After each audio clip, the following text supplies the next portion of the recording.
Good morning. Welcome to this online worship service, a time set aside each week to consider what really matters in our lives and in the world.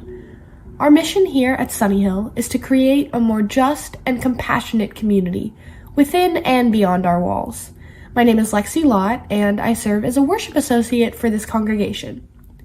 Today's service features a sermon by Sunnyhill member Judie Spiegel, a participant in this year's sermon writing class taught by Rev. Jim McGaw, who is out of town this week. We're grateful to Judie for the work she put into writing and delivering this sermon. If you are a newcomer or a visitor to our congregation, please visit our website, sunnyhill.org, and click on the button that says New to Sunnyhill. We would love to let you know how you can connect with the congregation, even during this time when our building is closed. Today, as we listen to our opening music, we encourage everyone who is watching or listening, not just newcomers, but everyone, to let us know you're here by saying good morning or hello in the comment thread on Facebook or YouTube. We'd love to hear from all of you and have a chance to say good morning to everyone who is with us today. Thank you for joining us, and thank you for saying hello.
Please join us in saying the words for lighting our chalice.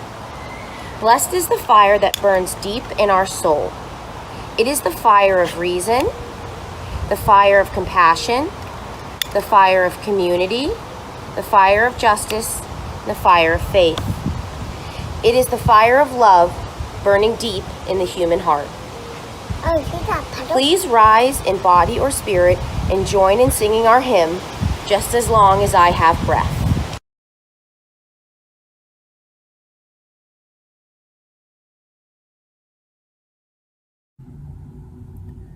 Our opening words were written by Maureen Killoran. We are called today from the midst of pain and challenge. We are called to praise the world.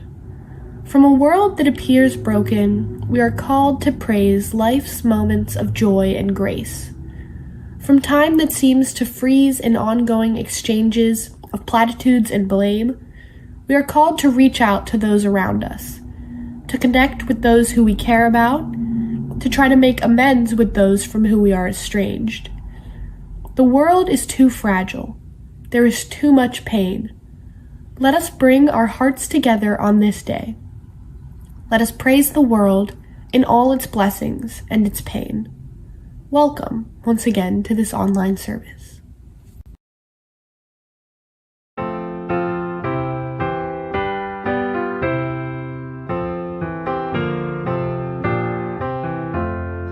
Just as long as I have breath, I must answer yes to life. Though with pain I made my way, still with hope I meet each day. If they ask what I did well, tell them I said yes to life. Just as long as vision lasts, I must answer yes to truth. In my dream and in my dark, always that elusive spark. If they ask what I did well, tell them I said yes to truth. Just as long as my heart beats, I must answer yes to love. Disappointment pierced me through, still I kept on loving you. If they ask what I did best, tell them I said yes to love.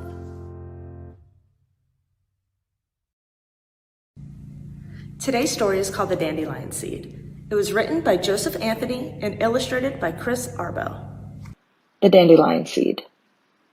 It was autumn in the garden. All the flowers had died and dropped their seeds. Only one seed was left, a little dandelion seed who was afraid to let go. But the winter wind began to blow. The stronger the wind blew, the tighter the seed hung on until it felt the wind blowing right through it. Then the seed left the garden behind. It became part of the wind, and it was carried away. The world was bigger than the seed ever imagined. It was also more frightening, more lonely, and more beautiful. The more the seed saw, the smaller it felt. It wondered where it belonged. The seed landed when snow began to fall. It listened in silence as peace covered it like a blanket. Finally, spring came. Sunshine warmed the air and soil, and the little seed began to grow tiny leaves and roots. Its leaves spread wide to gather the sunlight. Its roots reached deep to drink fresh rain. Soon the seed flowered into the bright, delicate dandelion it was meant to be. It shared its green leaves with deer and rabbits. It gave sweet nectar to bees and butterflies. Then, almost overnight, the life that began as one little dandelion seed ripened into many. They each became part of the wind and were carried away. All except one. "Don't be afraid," whispered the dandelion. "The wind and the sun and the rain will take care of you. Let go, and you will see. You will see." The end.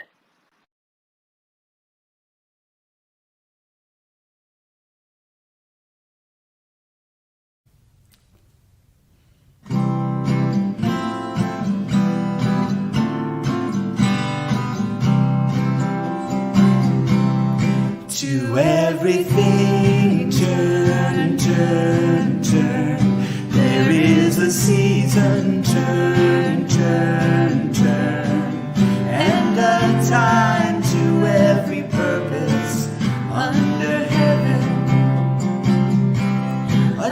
time to be born, a time to die, a time to plant, a time to reap, a time to kill, a time to heal, a time to laugh, a time to weep. To everything turn, turn, turn. There is a season, turn, turn, turn. And a time to every purpose under heaven. A time to build up, a time to break down, a time to dance, a time to mourn, a time to cast away stones, a time to gather stones together. To everything turn, turn, turn. There is a season, turn, turn, turn. And a time to every purpose under heaven. A time of love, a time of hate, a time of war, a time of peace, a time you may embrace, a time to refrain from embracing. To everything turn, turn, turn. There is a season, turn, turn, turn. And a time to every purpose under heaven.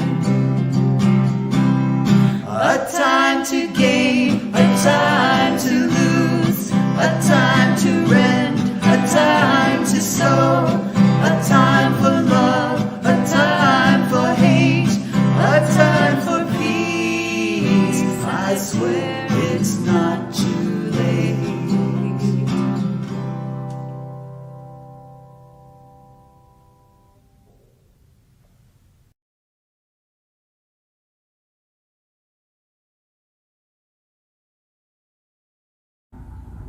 Because today's service was recorded well ahead of time, joys and sorrows for this week will not be read at this time, but will be shared via email with all Sunnyhill members and friends.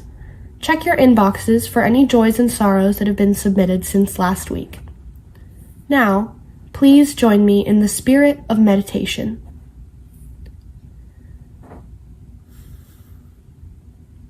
We take this moment to remember why we are here. To comfort one another, to join our voices in song, to speak truths, even hard truths, to take part in the great dance of life. May we have light to see that which calls to be seen. May we have stillness to hear that which calls to be heard. May we have clarity to know that which calls to be known. We pause now for a moment of shared silence.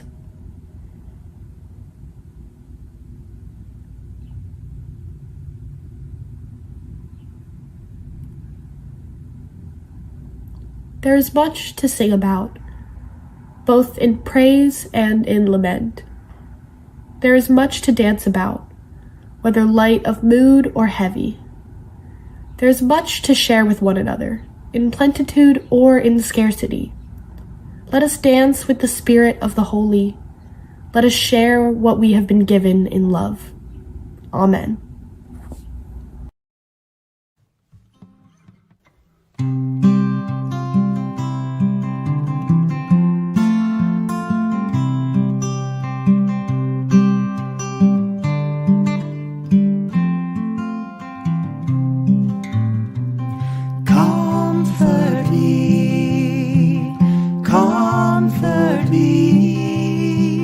Comfort me, oh my soul.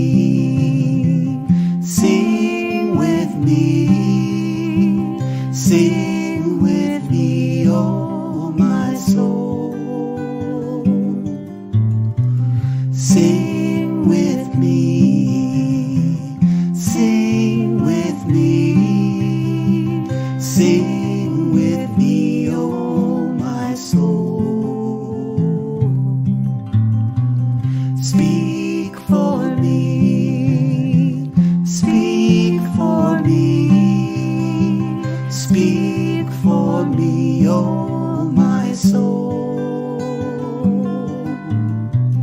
Speak for me, speak for me, speak for me, oh my soul.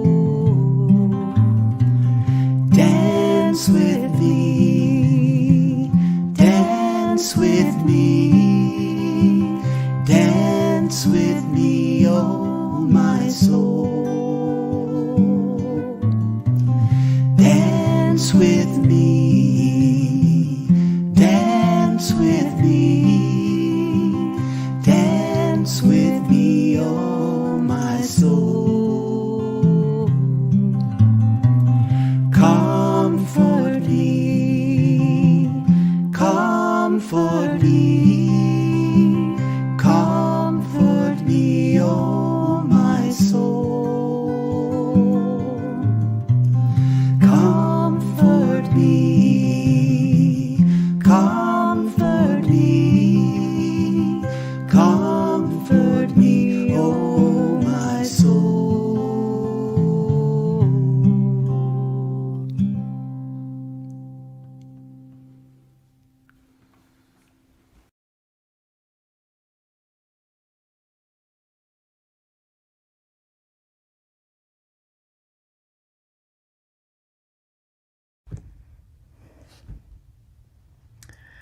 It's 5:30 a.m.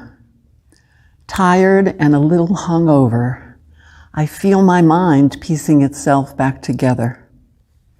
I'm in Florida, sleeping in a small trailer parked in my brother's driveway.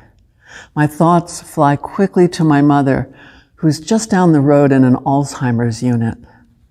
Throwing on clothes, I head off immediately into the dark early morning. I have an invitation to come anytime and a code to access the locked unit. My steps echo loudly as I walk down that long corridor. Cleaning staff nod their tired greeting and point to the hall. Mom never got up before 10 a.m. I race to find her. Wheelchair facing into a deserted corner, I see her with her head almost touching her knees, sobbing. Crouching down, I quietly say the word she no longer remembers and gently touch her. Mom. When her empty eyes meet mine, I start to cry. She holds out her arms to me and we fall together sobbing. I have failed her. Most all of us carry memories deep within that trigger pain, memories seeking forgiveness. I have forgiven myself.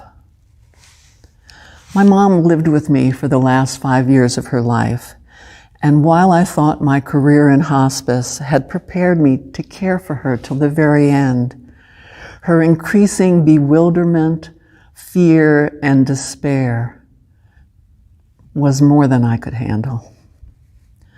So in 2011, I took her to her old house in Florida that was now my brother's. He and his wife had offered to help care for her, and I hoped she would remember the house and feel comforted by it. But life, as it sometimes does, spun quickly out of control. Shortly after my arrival, my sister-in-law needed major surgery. My mom ended up spending the final 4 months of her life on that Alzheimer's unit. It was a good facility with kind staff who did their very best under difficult circumstances. And it slowly became clear to me that they could care for her better than I could. But getting them to honor her advance directive, which called for no life-prolonging measures of any kind, now became my daily struggle. Upon her diagnosis, I had promised my mother the quickest death possible within the bounds of the law, and I would not fail her again.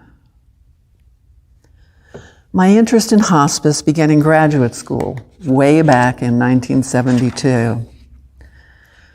Dr. Elizabeth Kubler-Ross had just published a book called On Death and Dying, and everyone was talking about it. In documenting her research and interviews with hundreds of dying patients, Dr. Kubler-Ross's recommendations were clear. Besides offering treatment, doctors needed to better understand the wishes and hopes of their patients and honor them. They needed to encourage questions and answer them honestly. And finally, both patients and doctors needed help in learning how to accept life's finality and shift their focus from cure to comfort. No one knew then that Dr. Kubler-Ross's book would initiate a cultural revolution in caring for the dying and launch the hospice movement in this country. In 1980, my marriage and move from Miami to Pittsburgh gave me the perfect opportunity to explore a new career path. I chose hospice. I began volunteering at Family Hospice in Mount Lebanon in 1985, and I was quickly hired. To be invited into the lives of patients and families at such an intimate and powerful time was one of the most important learning experiences of my life, and a great privilege. And while those years at hospice taught me a lot about dying, what I really learned about was living. I learned to live my days with greater intention and with more gratitude, generosity, and love. In July 2000, I decided to retire early as Family Hospice's manager of bereavement, volunteer, and spiritual care services. I wanted to spend more time with our 4 parents, now all in their 80s, and so I returned to the ranks of hospice volunteering. For the next decade, companioning them and bearing witness to their joys, sorrows, and increasing challenges brought new meaning to mine. However, watching my sweet mother's suffering on the Alzheimer's unit was emotional torture for me. I showed up at all times of the day and night and memorized the names of as many staff on all shifts as I could. I brought trays of cookies and wrote thank you notes to aide and letters of commendation to supervisors. I learned that patient advocacy is most effective when cloaked in heartfelt praise and small acts of kindness. Arriving at dinner time one evening, I entered to find a new aide at a table sitting next to my mother saying, "Open your mouth, Barbara, open your mouth." I remember taking 2 deep breaths before pulling up a chair next to my mom.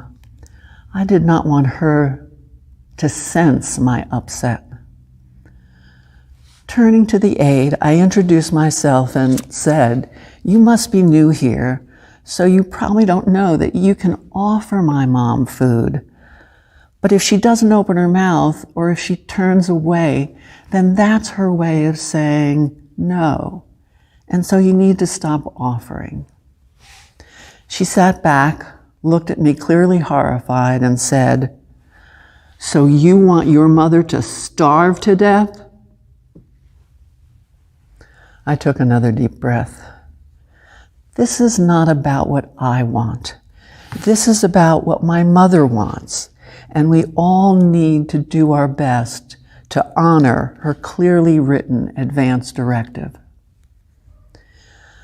Amanda Bennett, Pulitzer Prize-winning journalist, in her inspiring TED Talk, The Cost of Hope, speaks about the negative power of the words death and dying in our cultural narrative. The words never, never give up are hardwired into many of us from a young age. And they were the war cry of her and her husband following his very serious cancer diagnosis at age 59. Despite having an advance directive clearly stating his wish to do nothing if there was no further hope. Once they both came face to face with his cancer, they realized that hope seemed to be hardwired into their DNA. They firmly believed that their sheer determination could keep Terry alive and death at bay forever.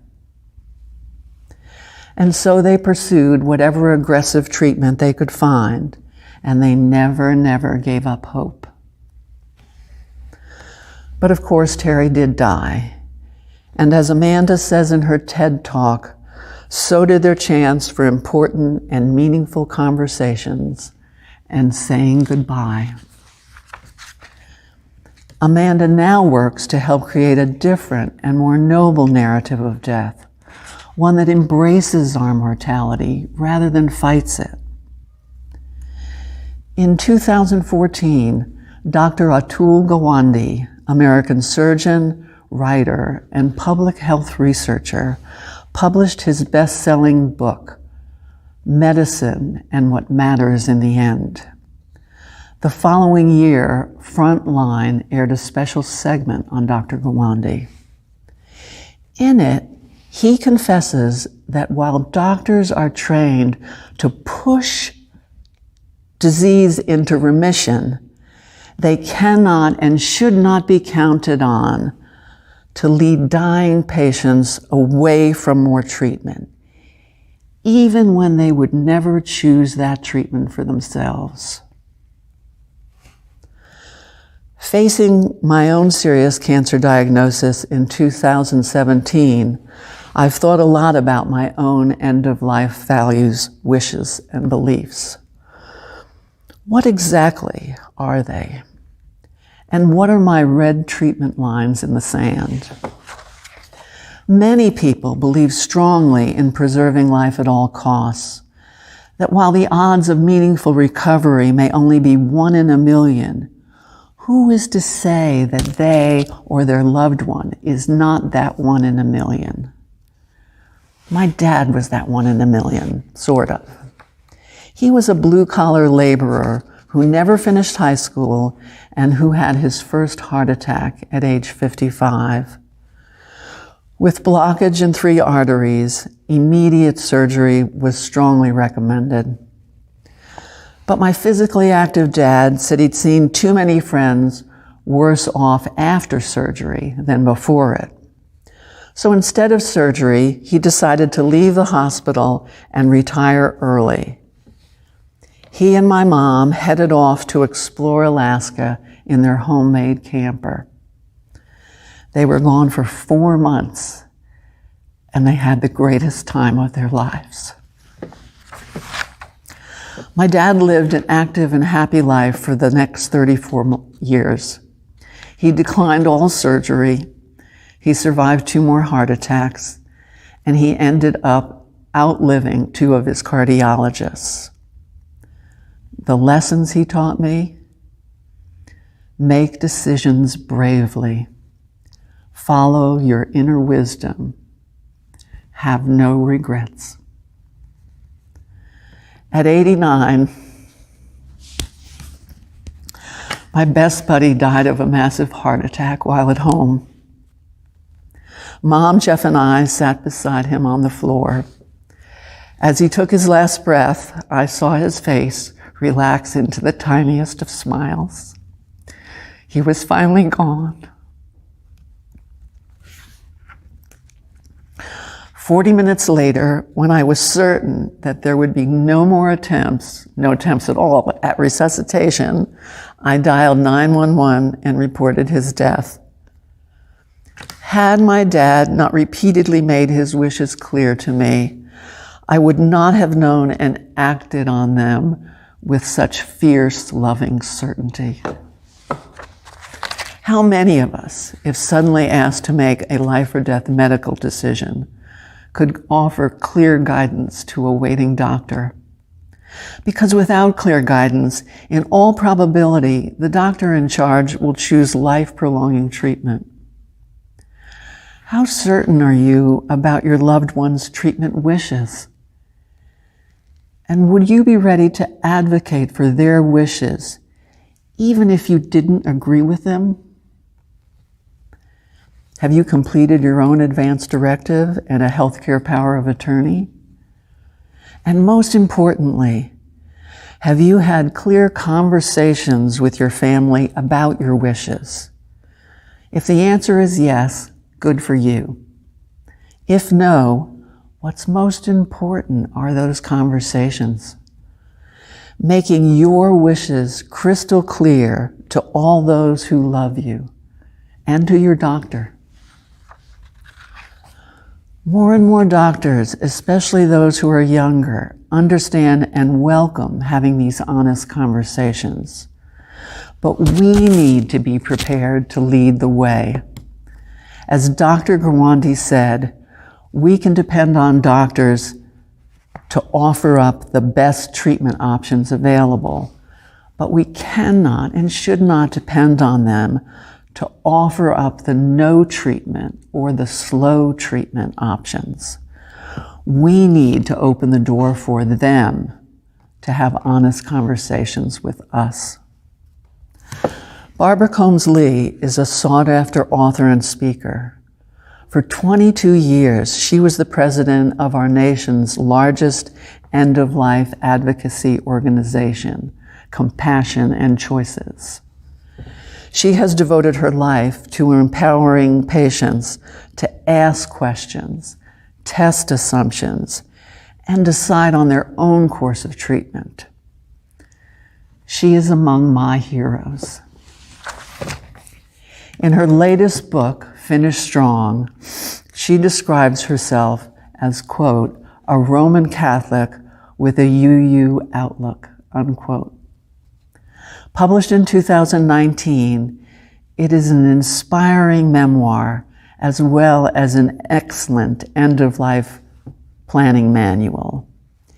In it, she walks you through all the tough issues, provides online templates for needed paperwork, and the tools you need to ensure your wishes or your loved ones have the best chance of being honored. Facing our own mortality and making end-of-life decisions is difficult but important work. And once again, it needs to begin by having honest conversations with those who love you. Think of this as your final gift to them. I chose this topic for my sermon in hopes that as a community, we could come together, do this difficult work, and help each other find ways to live out our personal values, whatever they may be, to the very end. And so, for those who might be interested, Sunnyhill will be launching a new program to begin these conversations and to talk about end-of-life planning. Details will follow in a future issue of The Beat. It was just 2 years ago that I nervously walked through the doors of Sunnyhill for the very first time. Your sign out front, "We are a welcoming community," had beckoned me in. My family hospice support community was no longer, and I was feeling sadly adrift in the world. And so I decided to begin searching for a new community, a community of people who shared my liberal beliefs and values. Unitarian Universalism seemed a perfect fit. So many of you that day looked me in the eye and with a smiling face said, "Good morning." Every part of that day's service seemed to be speaking directly to me. Following the service, I lingered with my red coffee mug. Sure enough, interesting people introduced themselves and made me feel welcome.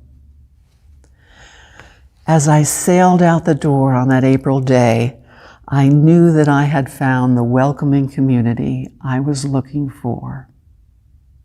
So, thank you.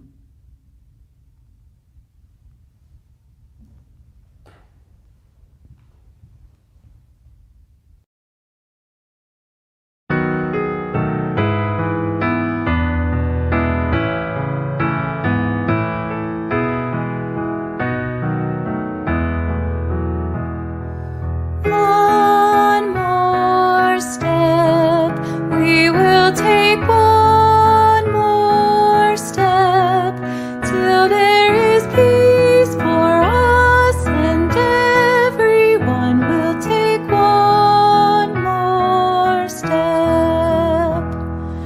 One more word, we will say one more word, till every word is heard by everyone. We'll say one more word.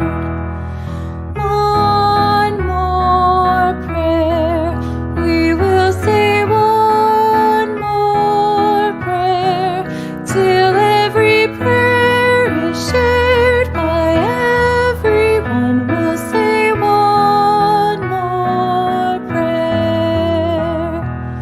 One more song, we will sing one more song, till every song is sung by everyone. We'll sing one more song.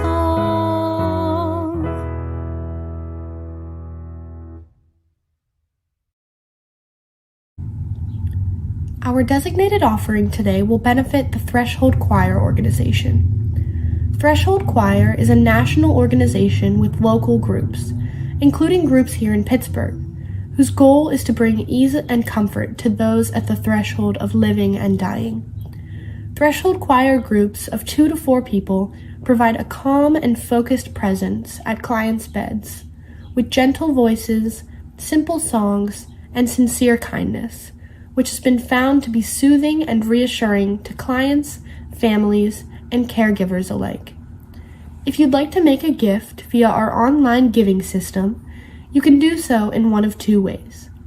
You can go to sunnyhill.org and click on the button that says Online Giving, and then follow the instructions. Once you get to the drop-down menu, just choose either Designated Collections if you're giving to the Threshold Choir, or 2021 Pledge Collections for payments towards your pledge. You can also give by text at 412-324-3130. Just dial that number using your smartphone and follow the instructions. You can also mail a check if you prefer, and you can find our mailing address on our website, sunnyhill.org. Thank you so much for your generosity.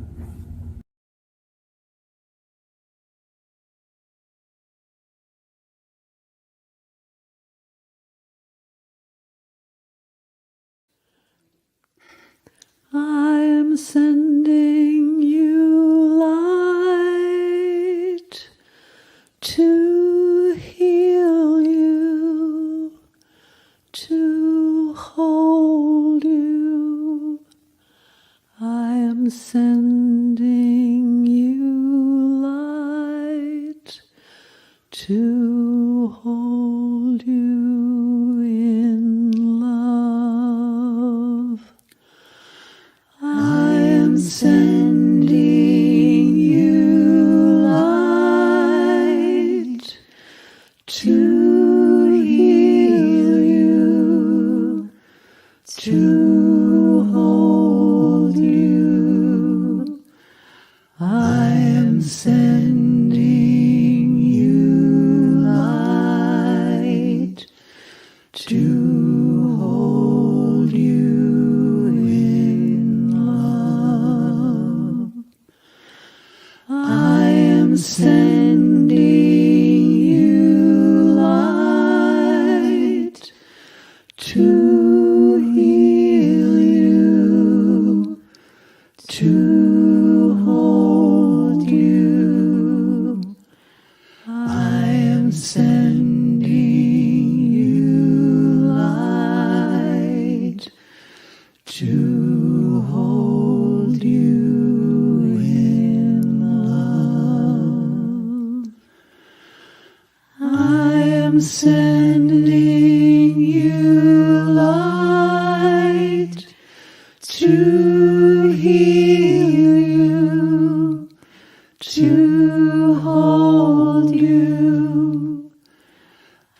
am sending you light to hold you in love.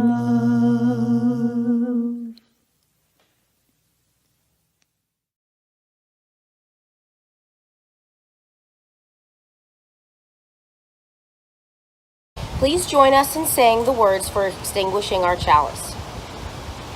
We extinguish this flame, but not the light of truth, the warmth of community, or the fire of commitment.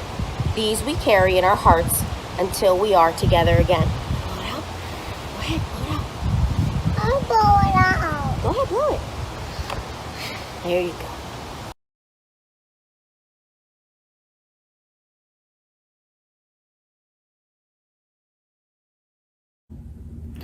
Thanks again for joining us in this week's online worship service. We hope you can join us for next week's service, which will be held outdoors on Sunnyhill grounds, weather permitting. Here are our closing words. Our time together is finished, but our work is not yet done. May our spirits be renewed and our purpose resolved as we meet the challenges of the week to come.